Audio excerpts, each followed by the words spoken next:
We're delighted to have you for Mission Driven Leaders series. You're going to meet our special guest, Dr. Ryan Krohn, in a moment, and he'll be properly introduced. But just to give a sense of, we'd like to know who's in the room. So would you mind raising your hand if you are a current student here at Cardinal Stritch University? Can you raise your hand? All right. How about if you're a member of our alumni? Alums in the room? See you. How about giving our star of the show, professional educators in the room?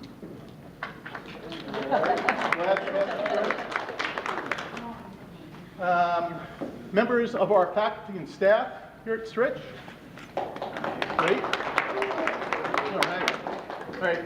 Here's a question I've never asked an audience before, but Dr. Krohn has taught me to ask this question. Raise your hand if you prefer turnabouts to stop signs. If you like turnabouts, roundabouts.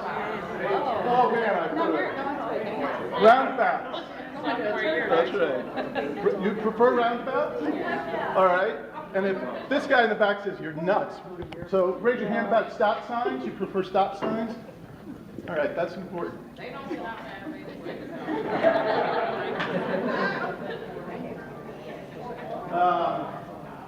one more question, and then I'm going to turn it over.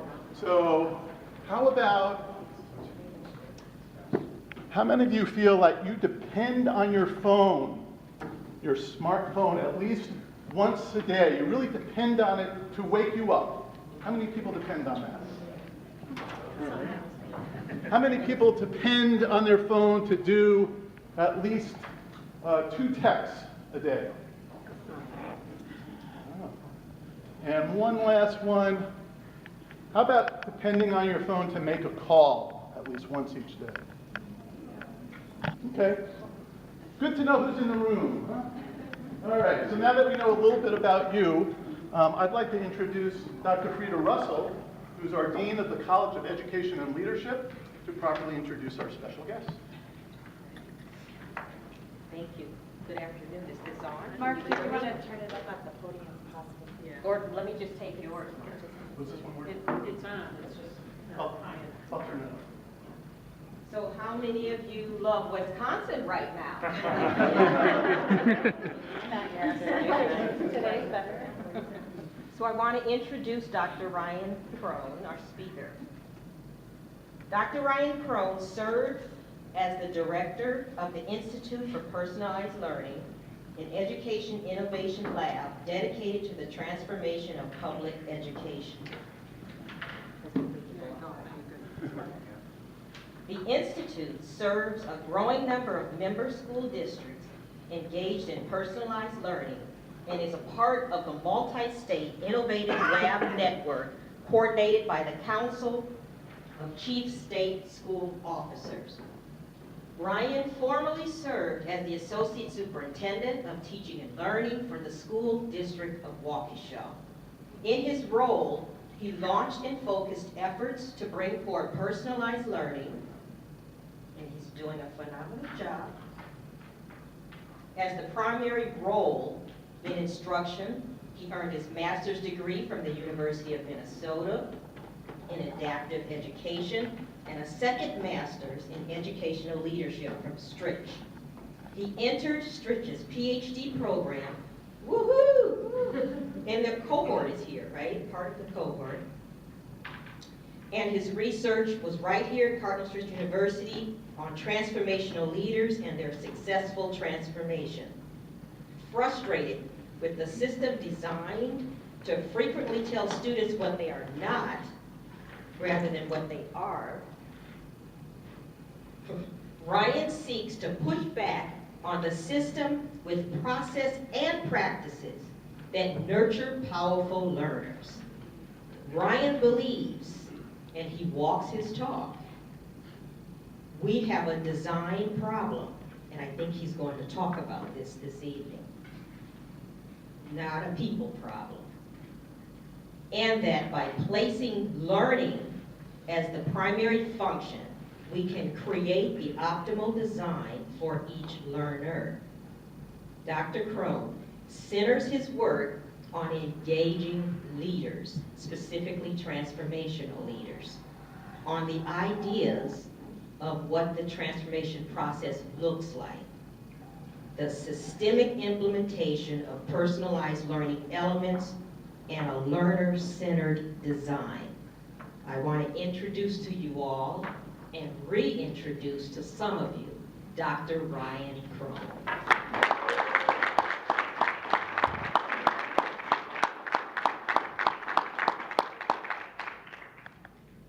So Dr. Krohn and I are going to take the stage in our living room setting here. And just so you know the format, we're going to start with a discussion. We'll ask Ryan some questions, and then we'll open it up to the audience. So first part is a discussion. So welcome back. Welcome to the living room. Yeah. Great to have you here. It's great to be here. I didn't have any assignments that were missing when I got here, so that was great. But it's great to be back. And, thank you, everybody, for joining us here tonight. So maybe we could start with a little bit about your path, your career path, perhaps any turning points that really stood out to you. Share a little bit of your story. Sure. It's interesting to have a story or a mission involved when you're relatively young. But learning has always been a little bit of a conflict or a challenge for me personally. And looking at why it was a challenge, I've tried to take the personal side out of it and think of this as a design problem. One thing you probably are never going to see me do is ever read something in front of you off a piece of paper. Growing up in the 9th percentile with my literacy scores and being dyslexic, that has always been a little bit of a challenge for me. In 3rd grade, I got to called by name every day to get up and go down to the 1st grade reading classroom in front of my friends. But every afternoon, I got called by my name to go to the 6th grade classroom for math. I grew up with 2 worlds, a 99 percentile in math and a 9 percentile in literacy. And what's interesting about it was I never worked harder than ever than trying to figure out how to become strong with my stronger literacy skills. And at the same time, I didn't have to put any effort at all into my math skills. What was interesting about that whole piece was I was worried sick about what the messages I was being told about my literacy skills. That I needed to have a certain score to be able to be successful in life. And that doors would be closed if I didn't show that learning score. Those were messages that sort of actually had me have some nightmares as a young child about what learning was. I had a second story that emerged as a young child, and that was interesting as my story of my best friend, my brother. My brother is a double amputee and is about as tall as me. I used to go to Shriners Hospital with him growing up, and they would measure my wingspan, which as you can tell was pretty long, to figure out how tall I was, and they'd measure his wingspan to figure out how tall he would be. During one of those visits, I mentioned to the doctor that my brother had bad balance. My criteria for success of balance at that time was recognizing that my brother would fall once in a while on ice or couldn't do the balance beam in the same way that I could. Not that I even have ever had a balance beam at the house, but you know what I'm saying. What was interesting is the doctor at that moment in time stopped and looked me in the eye and he said, "What do you mean your brother doesn't have balance? He doesn't have good balance." He went on to say that my brother actually probably had 100 times the amount of balance that I had. He's walking around all day demonstrating a huge amount of talent and gift at that. And I had to pause for a second and think about the fact that actually my other family members and I would dare him to walk up and down the stairs on his hands and do other tricks because he had such strong balance. What was interesting at those times in those 2 storylines is I was getting fed up, and you saw it in the bio, with a system that by chance, and even at a young age, was telling students more often what they weren't rather than what they were. I continue to think about that messaging and what students were being told when they were below a state average, whether they were failing a class, or what they weren't learning rather than what they were. Luckily enough, I received a master's degree, as Frida shared, from the University of Minnesota in adaptive education. And it really fit some of my thinking at the time. Coming into public education, adaptive education allowed me to do one thing: break every rule that was in front of me to ensure that any learner that was in front of me would achieve success. And success wasn't predetermined as this is where you're going to be on this date and time. Success was going to be about finding experiences that would nurture a powerful learner and not just a proficient student. Or that would position a student to recognize their gifts and talents along their learning journey at their pace and time. That work evolved slightly in some of my roles. I got a chance to become an administrator, a school principal, and then as an assistant superintendent. All along the way, sort of questioning the designs that we had in front of us, to where I found myself in the last couple of years as the director at the Institute for Personalized Learning. a group that started about 8 years ago here in the Milwaukee area, and that we do work across the state and across the nation, basically looking for an opportunity to redesign the system based on problems that are starting at the core, some core ideas. And making sure that in the end, our system is responsive to every learner profile in it, that is really clear about the proficiencies and the learning experience we want all learners to have, and that we are flexible enough as a team to find customized ways to do so. And that's brought me here, which is an exciting opportunity to share some of those pieces. My time back at Stritch and my entire experience here was about doing my PhD and master's degree about change, and even more importantly, about transformational change, which is filled with a lot of conflict. Coming back here, I jokingly said, I'm glad I didn't have any assignments missing, but every time I've left this building, I'm sure it'll happen again tonight, I left knowing how much I didn't know, but I left a lot more confident in the questions that I was supposed to ask. So I'm excited to be here tonight to get a chance to have a conversation. That's great. Thanks for that introduction. And part of the what you talked about and what we put out in the materials is what you talked about, roots and reaching out and reaching in. And Tom, would you mind grabbing the clicker for me? Sure. Because Ryan has a graphic, and maybe you could just speak to that a little bit, which I know in part you developed during your program here as well. The title of my dissertation is called Pulled Learning Systems, and it was based off of a book I read initially that was called The Power of Pull. It was comparing and contrasting experiences where you position learners to pull themselves through their educational system versus a system that's always pushing them through at a predetermined pace. What was interesting enough is I started, and I use a tree as a metaphor, and you'll see a symbol that it evolved into, which is there was a song that I enjoyed in college. It came from Pearl Jam, but there was a line in it about a tree reaching out and to get into the sunlight. In thinking about that reaching out moment, the idea was that in order to reach out, you always had to counterbalance that reaching out with a counterbalance. And then in the particular case of a tree reaching out, making sure that it had really strong roots to do so. That was always the balance-counterbalance conversation that I was having in my head, which was, as a learner, and as we ask learners to take on incredible engaging challenges each and every day, whether they're learning to read, whether they're learning to write, or whether they're learning high extreme calculus content that's in front of them. It was always about finding how can we create a system of roots or a community for them that they are grounded in the work that they're doing. The idea of that image also was put in my face the first day I walked into this room for some of our PhD work. One of the classmates did a presentation, and they used a similar song. This one was from Tupac, about the rose that grew from concrete. And he was questioning the conditions that maybe students that came from a condition look at the talents and gifts they had, even though the soil might not be as fertile or the roots might not have been as deep. And to me, that was a real calling to think about how did our system work in two directions. How could we create a system that had such strong opportunities for students to grow roots, to become the powerful learner, to learn the skills to advocate for themselves and to self-assess and to use feedback and seek growth and have strength in themselves and those around them, in order for them to reach out to achieve their goals and to pursue their dreams and their aspirations. And that became this idea of reaching out and finding that balance point in between. And so can you connect that further to your own mission? You know, this is the Mission Driven Leader Series, and really curious about alumni who come back who are trying to practice what they preach, to live their mission, to align their values and actions. Can you talk about that some as well? Sure. So in the time, I mentioned in the first question and in the second question, sort of some pieces that were driving me about sort of redesigning a system to allow students' gifts and talents to emerge. And really thinking about this idea of push and pull, and how do we position students to pull their way through their learning. Through that and through this piece with this mission, it really became important for me to really think about how do we design a system that nurtures a powerful learner and not just a proficient student. And part of that design challenge came from watching classroom after classroom and school after school be judged on the learning, even though everybody I met had valued the investment in the learner. And what I mean by that is, if I ask a question, I can ask it now, what do you believe a student needs to know and be able to do in order to graduate and be an active member in society? Anybody willing to share? Again, what do you believe a student needs to know and be able to do in order to graduate and be an active member in society? Any shout-outs? So would you say from high school or not necessarily from whatever? High school or for anything? Okay. Yeah. Overcome obstacles. Be able to overcome obstacles and have that perseverance and grit. Thank you. That table gets 1 point.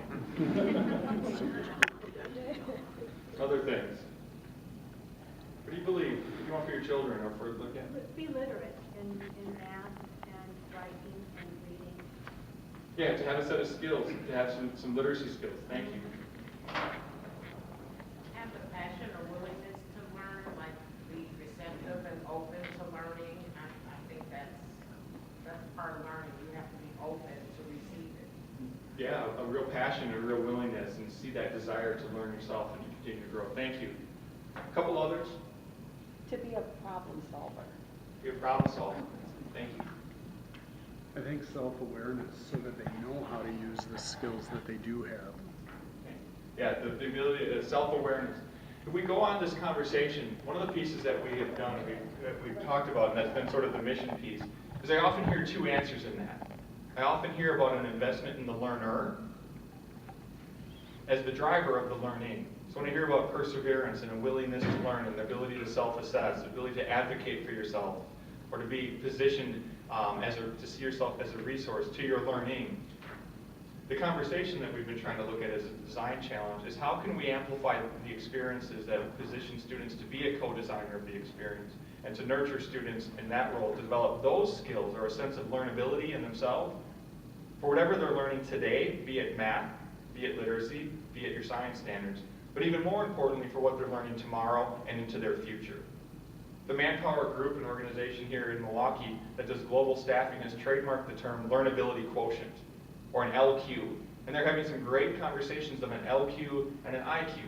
And not that one replaces the other, but maybe your sense of LQ and your sense of the learnability is a driver of what you're going to learn now, but even as your career changes. And that's been part of the mission here, is to make sure that our experiences don't get too caught up in the learning, but are balanced in their approach of an investment in a powerful learner as they're learning, so that those skills transfer just as much as the learning skills go. And that's been sort of the piece of a backstory about what is the experience, a front story about balancing this out in two directions, giving students the roots so that they are able to continue to reach out and achieve the learning that they want, whether that's the next assignment, and probably even more importantly, their next life experience for learning.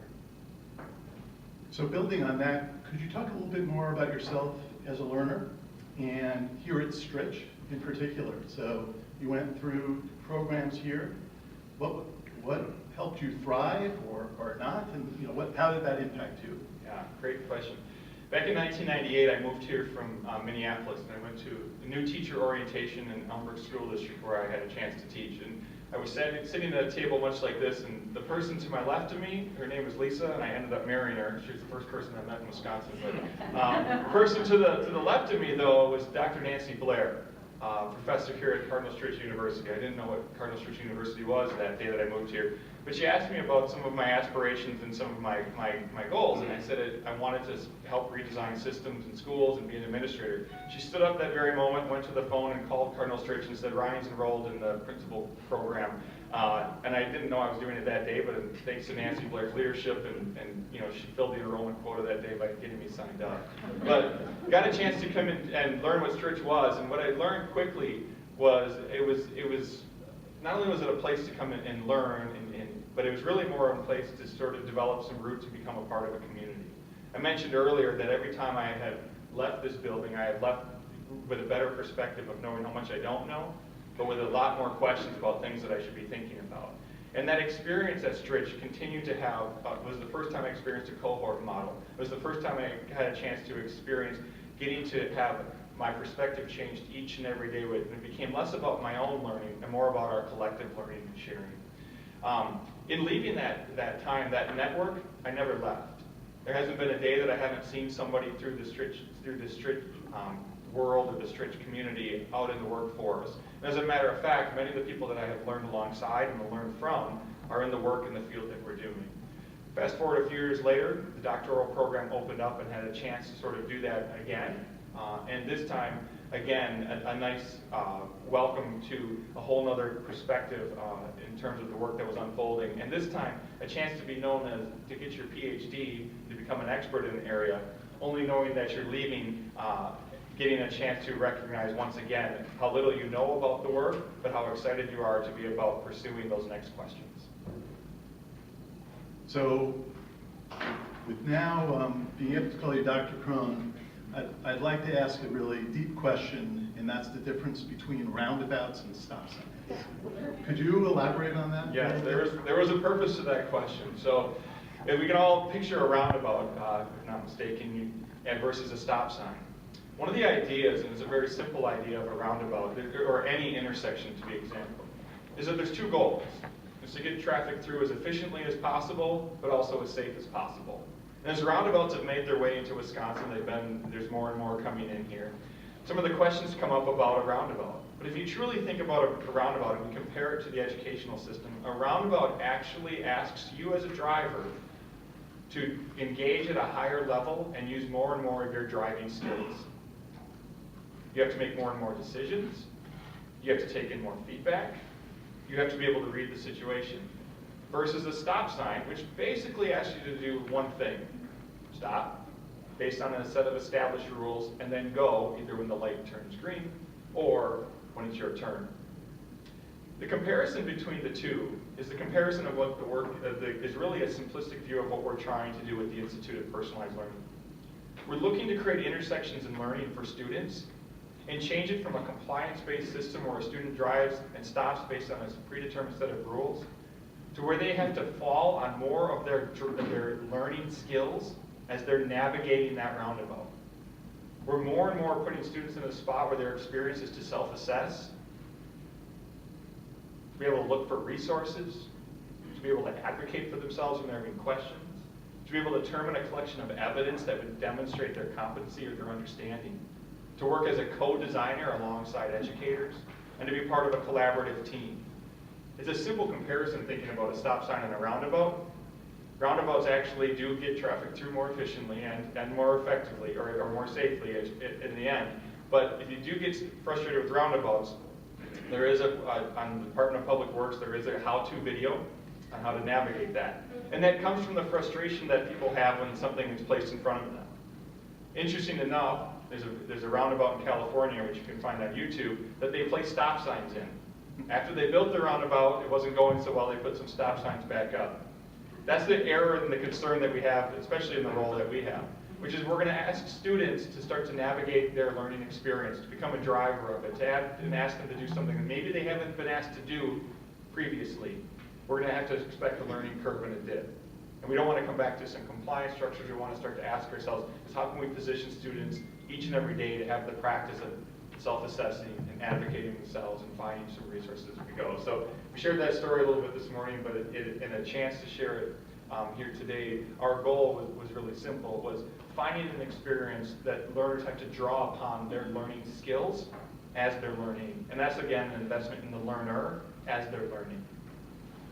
You know, in that story and some of the other pieces, you've been talking about adaptability, you've been talking about design, thinking or design in different ways, and a lot about innovation, which I find really fascinating. As I think we have some business students in the room and others who talk about innovation and entrepreneurship in a little different way from you, but it's certainly aligned. I'm wondering if you can talk a bit more about how that's infused in the work you do. How would you frame that? Yeah. So a good friend of mine once told me that every function has an optimal design. If you think about it, the way most of our schools are designed was the primary function was to deliver information to students. And for the most part, the system is designed under that way. We have students that are batched by grade level. We have educators that have adopted standards that will be delivering it. We actually have scheduled it out with time. Here's the time of day that will happen. The question is that a primary function of education has changed to go from delivering information to ensuring learning for all. And even more importantly, ensuring a high level of learning for all. So we have this new function, but most of the time we're living in an old design for that piece. What's been exciting about the work of personalized learning and the work that we have seen unfold is that many, many educators are now taking on the role of designer, and they're taking on the role of crafting new designs that match that new function. Like the roundabout, we're seeing more and more lessons where students are being asked to be a co-designer of assessment, where they're having to take on a role of working with what would be a collection of evidence they could bring forward that would demonstrate their competency or their proficiency in work. We're seeing more and more models where time is no longer a constant, but learning is. We're seeing more and more models where students are in this position where they're navigating the learning experience by having multiple choices in how they can learn, or even what they learn next based off of continuums. The exciting piece is, for this piece, the idea is still based on some 3 ideas, which is who are the learners that we have in front of us and what is their profile, or what is the learner profile. Knowing much more about a student rather than how old they are, could be about knowing sort of their gifts and talents, what they have learned previously, and what are some of their talents and how they learn forward. Or in understanding the proficiencies that we want them to have, and even being able to customize at a greater and greater level how students will get there. I'm explaining for every one end of the spectrum versus the other, and the interesting piece is the transition or the design challenge of iteration from moving from one place to the next. Yeah, maybe I'm going to ask one last question and then open it up to the group, but I want to do a follow-up question on that design piece and how change happens and how innovation happens. So you mentioned to some of our students about the fish versus the whale. Could you talk a little bit about that and how you see in education transition happening? Yeah, it's a great story. I know this is not an approved source, but Wikipedia had one thing, an article on there about the blue whale. And the blue whale, according to Wikipedia, it takes 3 to 5 minutes to turn 180 degrees and go in the other direction. And in many ways, I think of the blue whale as being an entire school system or the entire industry of education. At the same time, we can all imagine what we have seen, or if you're a snorkeler, a school of fish turning in harmony together. The interesting piece on that storyline is scientists have seen the school of fish and slowed it down and realized that actually it's a couple of fish that turn first, and they create conflict, friction, and discomfort amongst the group that eventually turns in ways to communicate the rest of the group. In many ways, this transformational design work that we're looking at, we use that same approach. We're not trying to take on everything at once, but we're looking at a couple of ideas, or a couple of pioneering people, or a couple of frameworks that by just turning an idea in the direction of describing the purpose, that one thing is leading to another. We have schools, for example, that just said, what if we just gave students a choice in how they could learn more often? That eventually started to push up against students having the ability to have choice in how they could demonstrate their learning. Eventually it gave them even choice of when they could demonstrate their learning, and eventually even pushed up as to giving them choices to what they were learning next and where they would go in terms of their time management. Those are some of the transformational pieces that take time, and that's part of the strategy of sort of this idea of thinking about iteration over time, but also sort of the design challenge of starting small, but being systemic. And we call it our simple process, which is it's simple enough to understand and do tomorrow, but simple stands for the systemic implementation of personalized learning elements. Sort of the idea of being simple enough to do tomorrow and understood, but being systemic enough that over time that will lead to true structural and policy changes to our model. So let's transition now, and I've got the good sign, thanks Con, that I think if you're good with it, we'll stand down here and I'll walk around with the mic for people with questions, and there's stairs here or not. Okay. So does anyone have a question they'd like to start out with? People might be wondering about why we ask them about their cell phones or anything else that might be on your mind. I'd like to ask Ryan a question. All right. Maybe icebreaker. All right. Brian, your PhD core was around transformational leadership and the process of transformation. So talk to us a little bit about when you talk about schools and that change, like it's not flipping on a switch, right? That process of transformation in the school of fish and the turning a couple of them and then the friction and how do you get the whole culture to shift and go that way? Talk about that process. Sure, thank you. So that process of transformation, and there's a lot of great research around transformation, but one of the ideas, I got to know people that were doing this work and I asked what they were doing. One of the interesting pieces was that they were so aware of their current context and they were really clear about how could they form a shared vision. So one of that transformational piece was a lot of teams, they call it a platform. They knew which platform they were standing on. There's a great book called The Age of the Platform and kind of comparing what Apple and some other, Amazon and other business platforms are being designed and what they are trying to stay away from. And I knew that leaders were really clear of their current context or their current platform. This is how we're designed, this is what we're doing. But they also had this ability to sort of envision this shared vision for where they wanted to go. And then they had this great little move of being able to find the space in between and start to position a number of questions or a number of ideas, or in many cases, to create a conflict that they could manage and they could help people through. Most of this transformational change really comes with something coming to an end or abandoning things, as well as bringing something to a new beginning. And they were sort of masterful in finding a way to sort of craft a shared vision, understand their current context, and place something in there that would help people to understand the conflict that was created and be able to move there. They also had one other piece that they were masterful with, and that was sort of determining an entry point for the work. As they did that, they didn't say that we're going to do this and be at the top of the mountain tomorrow. They found some real spots of, here are some good leverage points that we can go, and they found value add to find initial points of success and initial points that they could begin this work. Other questions? My name is Renee Schultz. What have you found to be the most effective assessments for personalized learning? If you had to summarize.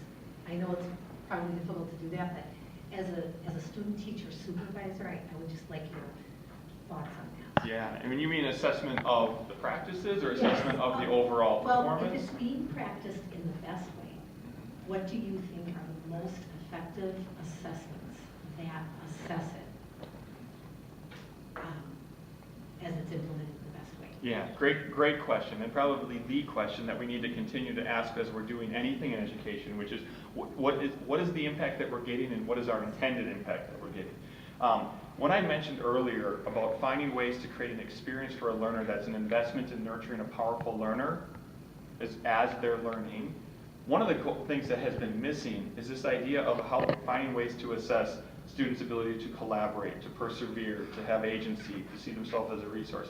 So we are seeing more and more assessments of that emerge. I'm actually working with a project with DPI right now to conjoin that with the WISE learning system that has the traditional math and reading and other measures to sort of bring some of those pieces in.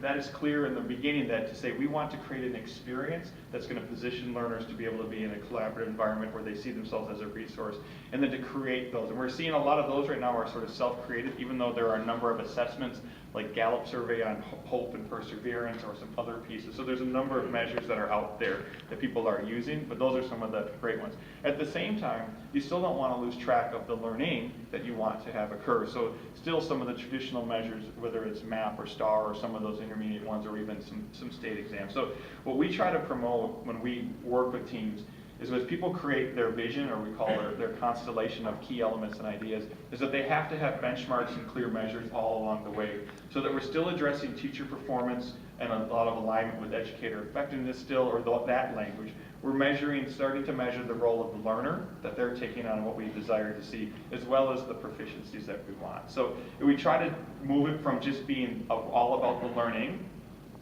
and into a much broader picture about the learner, the learning, and even the quality. And because you had mentioned like when you arrive at that quality level. And those are some projects that we're continuing to drive forward. But it really starts with in the beginning with what is your profile of the graduate that you want, and that's a great word that's continuing to gain traction of school districts and teams or universities talking about what is the profile of the graduate that we want, and is it just the learning, or is there so much more in that? And if there is more in that, how can we make sure that we can find experiences or measures for that? That's a great question, and it's one that we need to continue to ask as the work unfolds. Questions?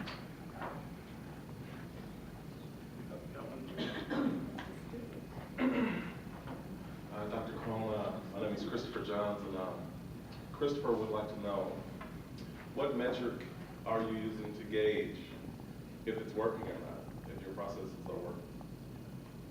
Similar to that question. So our work, there's a great study that, well, I don't even know if it was a great study. There was a study that came out from the RAND Corporation that talked about the impact of personalized learning. One of the very first sentences in that study was that there are many definitions of personalized learning, so it was hard to study personalized learning. At the same time, the second piece is the level of implementation has been the challenge. So we have a couple of pieces as people are trying things. A, what is the definition that they have for the ideas of personalized learning? In this case, we're thinking about practices that position learner as a co-designer or in nurturing it. B, the question is what is the outcome that you're intending to have? Some places are doing this in order, but what we have seen, some places are doing this in order to reach new levels of engagement for the learner. In those schools, many of them are reporting a huge decrease in off-task behavior or behavioral issues or other pieces. We have one school that's been monitoring on-trackness, is what they call it. Students that are on track, and sort of because they're learning more agency skills and more seeing themselves as a resource, that they are completing more assignments, while others are using still traditional assessments of MAP scores and RIT scores and other state assessments. One of the things that's been interesting, though, is all of the variables that are associated with this. And there's a huge notion to sort of prove in this world a silver bullet. This is good, this is bad, this works, this doesn't. And that's been really a cloud surrounding the ideas around personalized learning. And what we've been trying to coach people on is to continue to ask yourself, what are you looking to see? Continue to define the look-fors for your organization or your benchmarks. Because what we have seen, for example, we had one school that had brought in the idea of students being able to move at their own pace through a math curriculum. Their scores shot through the roof. They shot through the roof because more and more students had access to information they hadn't had before, and then on a test that they were being tested on, they had greater familiarity with things. But that didn't necessarily mean that they had learned more or understood more. They just had increased exposure to things. So we are still sort of careful with some of those things. At the same time, we are seeing batches of students that are saying our learning is going up because we have a clear understanding of our role as a learner, of what it is that we're learning, of greater sense of control in how we learn, and a constant reflection of how we can bring forward evidence of what we learned. And that seems to be one of the primary drivers, no matter what models you use, is the student really understanding what they're learning, having a key role in sort of how they're learning it, and having a clear level of commitment to being able to demonstrate your learning, and sort of that piece of engagement. So it's not a perfect answer across the board, I think, for this, but I also think it's not a perfect answer across the board for anything where you say we're going to adopt this program and do this and say the score. So, but we do, as in both questions, we really encourage teams to continue to set out what their benchmarks of success are, and not only include those learning ones, but also include some of the other pieces that they're trying to design or have as an outcome.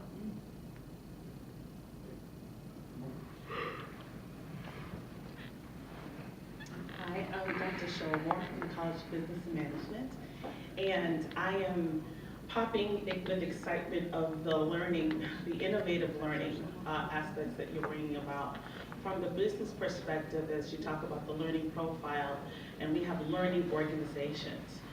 My question centers around how do you see this collaboration between learning profile and learning organization in the future? What's the future framework, and how can we progress and what we offer from business in bringing that together? What's that collaborative strategy? Yeah, in terms of being responsive to individual profiles that come in. Some of the big terms that are coming in are sort of a new role for the learner, but also for the educator, and even for systems themselves.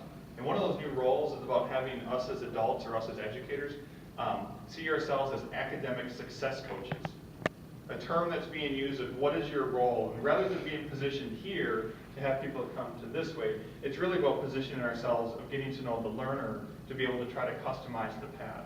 One of the descriptors that I read about the idea of an academic success coach is that your job is to be really clear about the competencies or the proficiencies that you want your learners to have, and then be really strong in helping them find the resources they need, or coaching them through their model, or creating space for them to demonstrate their understanding. Other ideas that are emerging in that, which are more structural, are sort of the recognition of anywhere, anytime learning, or the recognition of outside learning, or the idea that if you know it and can show it, you can use it to earn credit or to demonstrate mastery, no matter where you've learned it. Those are some ideas that are sort of emerging, that are sort of larger than any industry, K-12 or university. It's sort of the idea of how do we have learning come in. And that's being capitalized in many ways under ideas like micro-credentials, which I know Stritch is engaging in some of that forward vision thinking, as well as some of the ideas of a group called LRNG, and if you follow them on Twitter, they are about cities of learning, and they are about stepping back and seeing learning as a whole that occurs across the community, but sort of us as a learning industry sort of being able to recognize some of that learning that occurs. So some of those pieces are really about that understanding that custom piece, but also the idea of recognizing anywhere, anytime learning, and sort of having that sort of be beyond credits and seat time, and really into more recognition of competency and framing.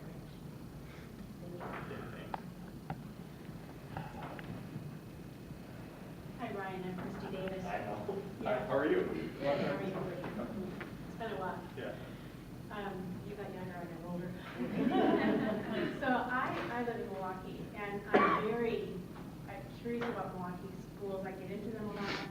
So I'm curious, and you might not want to share, but if you do know schools in Milwaukee that are doing something exciting in regard to personalized learning, could you share some of those with us?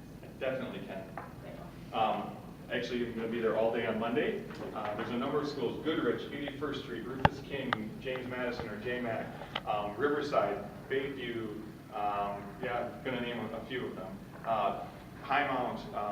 There's a number of them that we have. So one of the pieces that's been exciting about this work was when the work of personalized learning started, it started in a couple of areas, at least in Wisconsin, a couple of suburbs, and people said, oh, that's nice, it works there, but what about here, here, and here? So we went out and sort of made sure that our efforts were really grounded in going to some of the smallest rural communities in Wisconsin, as well as our largest school community, MPS, and got a chance to start to try to build some cohorts there. And what's been exciting about it is the design process that we go through is really about working with teams on what they care about and what their goal is, so they customize a plan. Shared a little bit what we do. When we go to schools and they get their plan, one of the most exciting pieces is to talk about what their benchmarks might be, what would be their evidence of student learning. And so we have sort of schools that say, these are the elements and experiences that we want. So we do showcase nights with the schools, and the showcase nights are so exciting because that's where schools are saying, this is the design that you're going to see unfold in our school, or these are our ideas. And then they bring forward evidence of teacher practice, student practice, and the showcase starts to be run by learners saying, sort of describing their role and their experience. So excited about it. Large urban communities or school systems, like we work with MPS or Chicago Public Schools and Louisville Public Schools, have one sort of take into the system. But we also work with some of the smallest around here. But each one, whether it's the smallest one or the biggest one, our goal is still the same, which is to truly work in context, we call that, at the school with the leadership team to understand what the team cares about, to create a design with them that's customized for them, and then to have those teams sort of figure out their benchmarks and milestones. The beauty of that, and I appreciate you saying that, we're so excited about the work happening at MPS. They actually host site visits at a couple of their sites once a month. We do tours at about 20 different sites in this area once a month, and the best part of those experiences are every person that comes through those usually says, oh my goodness, I had to see it to believe it, and now I believe it. How can we do it? And so we're excited that MPS, as well as many other districts around here, are getting a chance to do that. So would that be on the website, the Milwaukee Public School website, or where would you find out about the rest? Yeah, through ours right now. So the Institute for Personalized Learning, we host those because it became easier for us to navigate those visits. And we actually do a little breakdown after those about what did you see, so that there's a little bit of dialogue around what that was. But if anyone's interested, you can talk to me. The second piece on that, I'd just like to add, the work that we do at the Institute is about, we are powered by regional networks. Like our goal is about building networks. So when I mentioned those schools and I mentioned the other schools we work with, the most important thing we do is something that I think Stritch does really well, is that it brings people together to share their work and their ideas. So every 2 to 3 months we have milestone events. Our last one we hosted teams come in. So imagine 30 or 40 different teams coming in, each with their own design. They share what their design is ahead of time so people know what they're getting into. And then it's basically a free-for-all. People are finding and networking and going and saying, oh, I saw that you're doing this. And the sharing and the conversations that take place in that night are more powerful than anything that I could technically say, and more powerful than you're going to read from a book. It's face-to-face professionals saying, here's what I've designed, here's how it's going, and we're seeing this sort of iteration piece where they're bouncing off each other and getting to the next level, which is pretty exciting. Good to see you. Time for one more question. Hi, I'm Tyler Hirschfeld. I'm with the Graduate School of Business Management. I have a kind of a question. You had mentioned failures earlier in the presentation, and given that we're in the business side of things, we always talk about risk, uncertainty, different models to address threats associated in the marketplace. What are some risks that you've identified with changing the curriculum, and what are you doing to combat those risks in your given area? Yeah, so you're talking about taking on this as sort of, if you're thinking of bringing this forward to your school or your community or things. Yeah, this is the fun one. I mean, this is the moment of really how clear is that shared vision and how shared is that vision for what you want to do and how much are you going to bite off at once and go forward with. There's a researcher out of Arizona State University that I just did a webinar with last week and got to learn from her. She actually was field testing words that you should and shouldn't use as you're going forward with your transformational efforts and personalized learning. And one of her big takeaways was, give the message about what people will experience today and tomorrow rather than what they're going to experience a year or 2 or 3 from now. And that's part of some of the work that we take on in terms of the risk that we have, which is sort of defining, instead of going too far and saying, yep, we're going to take class periods away and grade levels are gone and grades are gone and everybody's going to be in control of their own learning. They say start with, here's what the students will experience tomorrow in math, and they might get a chance to do that. But speaking as somebody who had a Facebook page to remove him as a principal, when I started the school about 8 years ago, it was signed by every teacher in that school. It was signed by every parent in that school. We were 3 months in, and we had a chance to talk about the innovative things we were going to do as a brand new school from scratch. We tried to take on a lot, and we got caught up in sort of talking about this design rather than really talking with kids and families about the experience. And the second thing that happened during that time was a recognition that even though we wanted this to happen, that we had to have time for those skills in our learners to grow. We needed to have time for the skills and the practice for the adults and the educators to grow, and for parents to value it. So that time of transition and change became a pretty big leap. We got through it with one thing, a little bit of patience and a whole lot of conversation about what we cared about and what we were attempting to do, and giving ourselves time to do that. So your question is a really important one during times of innovation, which is education is a very delicate ecosystem that's bound up in a lot of structure and policy and routine and tradition. And a lot of people have a mental model about what that is. As we think about going and bringing new ideas forward, we need to make sure that we are doing that with people and that we have a clear understanding of that, what that transition will look like, as well as what the transition may feel like as it's unfolding. So thank you for that question. A little failing forward too, right, in innovation in part business. So, Ryan, I want to hit on a little bit in welcoming you back. Some more of what you talked to about how things at Stritch and that you were connected to or feeling a connection to, and then give our president a chance to give a few final remarks. So one of the things that our president and many of us here are really proud of, and you talked about, you invite conflict. I think you used the word like conflict. And that's something that we're going to be doing a lot more here about studying about conflict and resolving conflict, and there's a summer training here from the Institute for Conflict Studies and lots of other opportunities that you can learn more about. You talked about innovation. One of our new programs here that you and I talked about is Mission Fuel. This is for nonprofit leaders who go into a business accelerator model, a holistic model to learn about innovation, entrepreneurship, business development, and get coaching and other things to sustain and diversify the revenue streams of their nonprofits. Maybe we'll see in one of these programs planned. And just a quick mention of lots of other things for those alumni in the room. Lots of things happening at Stritch in different directions, whether it's in the theater, come visit, come back, listening to our faculty recitals, maybe those educators maybe those givers in the room. To take, I think on your desk too, on your tables, is about Give to Stritch and Stritch Giving Day. If you can take a look at those, that would be terrific. I'd love to have you part of this. A lot of educators in the room, so we're always having information sessions of what's coming up. Here's one on Monday, April 30th for the Language and Literacy Program and Special Ed. I'm sure Dr. Russell and others would be happy to speak more to those. Some of you may have seen the TV show, and it's going through reruns now around the state where we support Wisconsin entrepreneurs. So lots of things going on, and lots of behind the scenes, and not so behind the scenes. I'm sorry if I left off anyone's names, but just know it's a community that brings these speaker series to you. And Ryan, we're delighted to have you back to be part of this, and I just want to ask President Reinhardt to wrap it up for us with a couple of comments. Good evening, everybody.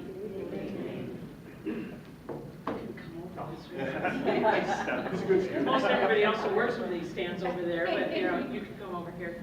We're really proud to have you back, to welcome you back, and you are really a wonderful reflection of what we're all about here. how important the mission is, how important the application of the core values is at this institution, the impact that we've had. One of the things that you mentioned is how many of your colleagues and how many in the network are fellow alums who you see and who continue to have an impact across the state and across the region, and that's what we're all about. And so in many ways, the mission that you are so passionate about in terms of personalized learning is exactly what we do here on a daily basis in terms of the conversations that we have, not only about the operations of this institution, but how we engage in outreach in terms of recruiting individuals to come here, keeping them here, really transforming lives on a daily basis, and that's what we're about. So thank you so much for your dedication to the mission, for being such a great, wonderful ambassador, not only for what you're passionate about, but also what an ambassador for the mission of this university. So thanks so much. Thank you.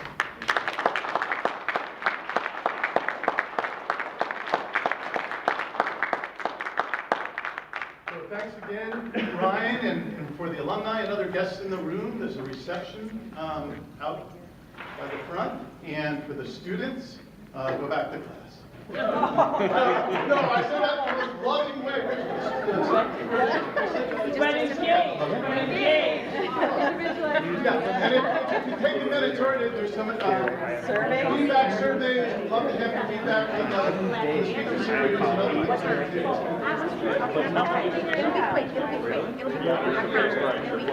I'm doing a retreat this weekend. I gotta get classmates. So I can no cheat. Oh, yeah.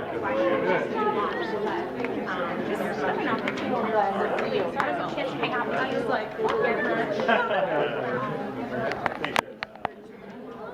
like,